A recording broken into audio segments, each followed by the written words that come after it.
Bonjour à tous les auditeurs de vipradioonline.fr, la radio web de l'association RVPB située à Nice et Saint-Laurent-du-Var. Je suis à Cannes aujourd'hui en compagnie de monsieur Claude Catulle, le président du théâtre de Mougins. Alors le président, ça me fait toujours un peu beaucoup d'effet parce que c'est très impressionnant d'être président, mais c'est vrai que je m'occupe du théâtre passé présent depuis maintenant 16 ans. C'est un peu mon bébé, je l'ai porté sur les fonds baptismaux il y a bien longtemps et j'en suis à ma 17e mise en scène. Voilà. Alors justement, cette année en 2015, on avait notre reporter Jean-Claude qui est venu à la représentation de la pièce À chacun sa vérité. Oui, rêver Pirandello, c'était mon cas depuis que je suis tout petit, parce que, comme d'habitude, n'est-ce pas, à Passé Présent, on monte des spectacles qui ont été des grands succès autrefois et qu'on reprend périodiquement, mais peut-être de moins en moins souvent. Donc, on se fait une obligation de reprendre des pièces qui ont été des grands succès. C'est le cas de À chacun sa vérité qu'on reprend à peu près tous les 10 ans à Paris. Voilà. Alors ça c'était courant avril, je crois, mars-avril. Hein. C'était fin février-mars. Ah oui, mars. Voilà. Et on a eu tellement de demandes et tellement de succès et les gens ont été tellement surpris, peut-être, en tout cas conquis par Pirandello, parce que c'est quand même un grand auteur, et par le sujet qui pose vraiment un problème à notre époque où la communicabilité entre les gens est un peu difficile.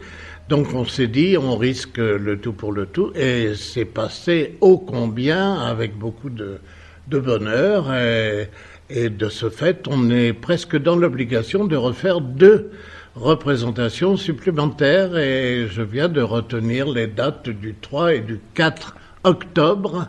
On le remonte et on le donnera à Cannes, au théâtre Alexandre III, cette fois, boulevard Alexandre III, évidemment, à Cannes. C'est en face l'église russe, pour ceux qui ne savent pas. Voilà. Alors justement, à la suite de cette interview, chers auditeurs, vous allez pouvoir visionner la vidéo de Pirandello qui a été tournée au mois de mars, février-mars. Donc on va la voir à la suite de cette interview, hein, donc ça vous donnera une idée et bien sûr comme ça vous donnera envie également d'y aller pour aller voir cette représentation à Cannes. Merci en tout cas pour votre intervention et merci de m'avoir invité encore une fois à parler sur votre antenne. Je vous en remercie. De rien. Et puis l'actualité du théâtre, c'est théâtre passé-présent.fr. Exactement. Bonne journée à vous. Au revoir. Merci à tous de nous avoir suivis sur notre antenne web, le www.vipradioonline.fr, et à très bientôt pour une prochaine interview. Mon frère Lamberto Landisi. Madame, mademoiselle. Ah, chère madame, nous venons vous désaltérer à la source. Nous sommes 2 malheureuses en vide. Une curiosité. Mais nous n'en savons pas plus que les autres, nous, madame, croyez-moi. Oh, qu'est-ce que je te disais? Pas plus que moi et encore. La vraie raison pour laquelle cette pauvre femme ne peut pas aller voir sa fille chez elle, vous la connaissez? Nous étions en train d'en parler avec mon frère. Mais vous avez tous perdu la tête. Nous sommes d'une curiosité, de ces curiosités. Et il y a pire. Ce n'est pas tout. Une nouvelle de toute dernière. Mais non, madame, sa femme. Sa femme. Il a eu des échos. Et il estime le moment venu d'éclaircir ce mystère. De savoir la vérité. Il manquerait plus que t'éclates de rire maintenant. Et pourquoi avait-il? Parce qu'il prétend qu'il est impossible de découvrir la vérité. Contraint par la violence. Madame Frola est folle. Folle? Mais comment folle? Depuis 4 ans. Oh mon Dieu, mais elle n'en a pas du tout l'air. Elle n'en a pas l'air, mais elle est folle. Et puis ma fille, je peux la voir, je peux lui parler. En tirant sur la cordelette, au fond de la cour, On se met des petits billets dans le panier qui monte et qui descend avec les nouvelles du jour. Ça me suffit. Et puis, je m'y suis faite. Ou résignée, si vous voulez. À qui es-tu en train de parler, toi? Comment à qui je suis en train de parler? À vous? À moi? Et tu es sûr que c'est ce moi-là que demandent ces dames?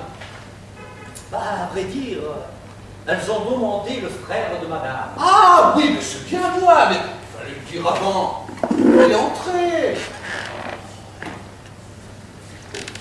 Il y a aussi madame Cirelli. Oui, c'est ce que nous a dit le domestique.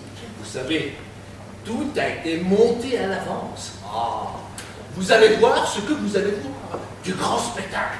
Ici même, sous peu, en scène. Mais montez quoi? La rencontre. Ah, une idée géniale. La rencontre? Mais quelle rencontre? La rencontre entre eux deux. Lui d'abord travaille ici. Monsieur Ronsac? Oui, madame. Puis elle sera amenée à côté. Madame Frolin! Parfaitement, mesdames. Ensuite, tous les deux, ici, face à face. Et nous, tout autour, à écouter et à regarder. Oh, une idée de génie. Il faudra qu'il à savoir. Mais la rencontre, la vérité, le certificat du second mariage. Comment? Mais comment ça, du second mariage? L'épreuve, mesdames, l'épreuve. Le certificat du second mariage, à ce qu'il paraît, est on ne peut plus clair. Oh, mais alors, la folle, c'est Eh oui, on dirait bien. Qui joue? Ça alors? Mon Dieu, c'est elle? Oui, elle qui joue? Oui, oui, c'est votre belle-mère. Bien, mais comment? Elles l'ont fait revenir ici, elles l'ont joué? Je ne vois pas ce qu'il y a de mal. Même pas cette musique, surtout pas, c'est celle que jouait sa fille. Ah oui, oui, je comprends, ça vous fait du mal de l'entendre, oui. Non, pas à moi, c'est à elle que ça fait mal. Et voilà, mesdames et messieurs, le langage de la vérité.